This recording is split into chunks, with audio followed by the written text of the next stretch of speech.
Good morning, it's yourself. How you doing? I've got a new gizmo, a little thing that goes at the back of the camera and sticks on. You tighten it up. It's quite good. It sticks onto the screen, and that way you're totally hands free. You don't have to go selfie stuff. You put your hand in some awkward position just to start it. So yeah, and put it into cinematic mode so you can blur out the mess at the back. And welcome to my study. This is probably the first time I've done it in my study. So yeah, a couple of things I've got, and I've got a note in my on my screen there, so that way I can just go quickly over there. I'm perfecting this chatting to videos. So yeah, a couple of things. Yeah, social media and the world at large is definitely on my mind at the moment, and because I get stopped on Friday, I think no, Thursday, yeah, Friday. It was Friday where I get stopped by this guy on that, one of those electric skateboard things. He seems to be on. He just stopped. He had a nice camera set up, and he had a little microphone. He said, "Do you mind answering some questions?" And they gave me the microphone, and then he started asking me about my views on Trump. And I thought they were thought-provoking questions, I don't normally talk about politics openly, that it's so divisive and you're going to upset somebody. So, religion and politics are things that are normally out of bounds. But I thought I'll just, let my opinions go. And it was quite interesting. It felt good afterwards. He told me where I might find it. He gave me a name of the Instagram, and I looked it up and I couldn't find it, so I don't know where it is. So if you see something online with me rambling on about Trump and giving my opinions, then you come back to me and let me know. And then the other things about social media, obviously all the TikTok thing, the debate over there, and I think now Trump is thinking of getting Oracle to buy it. Okay, we'll see how that goes. Very unusual. But I saw a video of Steve Jobs, and he was doing one of his presentations, with his hair was black, so it was probably in the 90s at some point. And he was being asked about Java, and this guy, obviously a technical guy, quite irate in the audience, stood up and said, "So can you tell me, why you've gone for Java instead of open code?" And then once you've answered that, can you tell me what you've done for the last 7 years? Cheeky bugger. Oh my God. The audacity in one of these big wide open. And obviously, Steve Jobs was gracious enough to say, "That's a good question," rather than getting security escort the guy out. And so yeah, he went on about just thinking about the end user and the customer and buying it. That's more important, and actually designing products that suit. Rather than being best engineered, designed, and it looks amazing, from an engineering out, it's actually understanding what the customer might use, and it's seeing it from their perspective. Always very valid in today's world, but it was quite revolutionary at the time, actually thinking about the customer in the mid 80s. So he did go on about the in 1984. He was talking about the laser printer when Apple first had one. I think they said they were one of the first. I'm not sure, but they used some other engines as part of that makeup of building the first laser printer.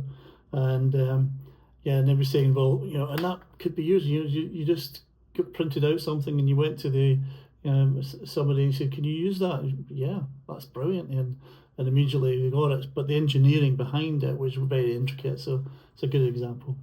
Anyway, it put me into nostalgia mode about the various career choices and things that I've done in my since like I was at school and went to college, studied computers there, and then went right into my first job. So that's all I've done. I was fortunate enough to stumble upon some sort of a careers thing outside of the careers office when I was at 16 that said computers was something of the future. Like, what's that computer thing? Don't know what that is. Nobody knew at the time. It was 1977. So nobody knew what a computer was really, and so I then entered into it. And looking back, I was quite blessed with that decision of going into it.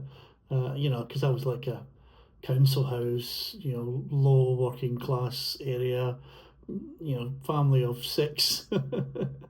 So, and my father was a welder in the yards, the shipyards. So, not a lot. I think the furthest we got on holiday was, we didn't have a car, so the furthest we got on holiday was Butlins at Ayr. Yeah. But those were the days, and so I was quite lucky to stumble across, a career that was just about to grow, and I ate it up. I jumped into it, and the rest is history. It's been a long journey, and many years I've been in the same kind of space: banking, infrastructure, cybersecurity, digital. It was never called cybersecurity. We just looked after, protecting the customers as a systems programmer or an engineer. We would do that ourselves. The cybersecurity came later, but yeah, digital banking later was exciting, launching it to 11 million customers. And I remember I was at Lloyd's, and I remember that one of the guys, the implementation manager, could play the trumpet. So he played a trumpet after our first success of migrating 11 million customers. And I took a video of it and I put it online saying, yes, we went live.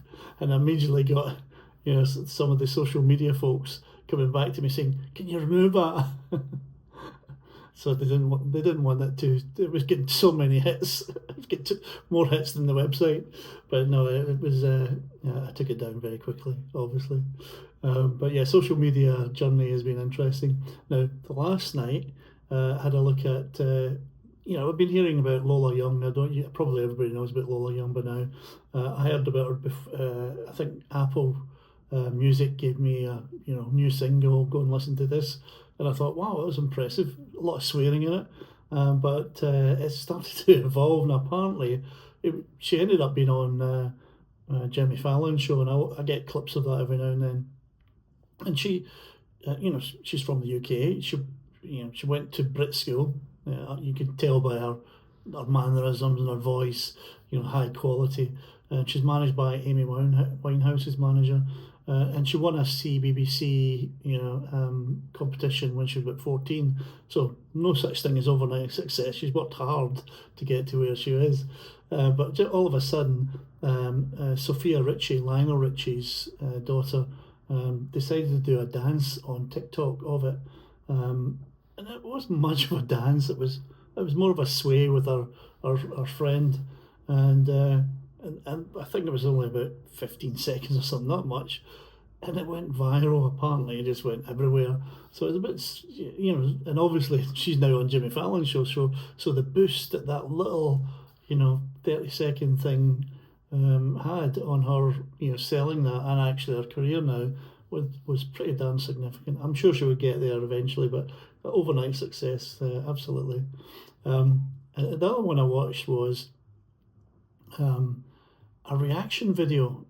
Now, I've seen them occasionally, but it's obviously a genre where people, watch a film and comment it, watch music and comment on its destruction. Those kind of people who, those spend their life doing that. Unlike me spending my life doing a ramble in the morning. Very similar, I'm sure. But these guys were watching Braveheart. Now, obviously, Braveheart's close to my chest. It's one of did I say close to my chest? Close to my heart.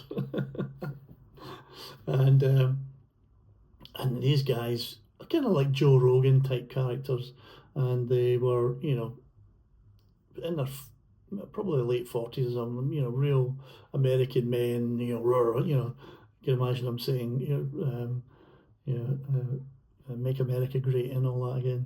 And so these guys were watching it, and their reaction was much like it was like I watched it. Probably you watched it as well, but more as a Scot watching it, where the story of William Wallace and they will never take our freedom, and these guys, like me, had shivers down their back at that bit, and they were saying that, and one of the guys at the end was crying his eyes out, just that that whole that whole experience of William Wallace being hung, drawn, and quartered, and put up his head put onto the Tower Bridge. Sad days, sad days. But yeah, it was quite interesting watching that reaction video. Isn't social media mad? Anyway, you have a fantastic day. I'm getting on my mind. See you soon.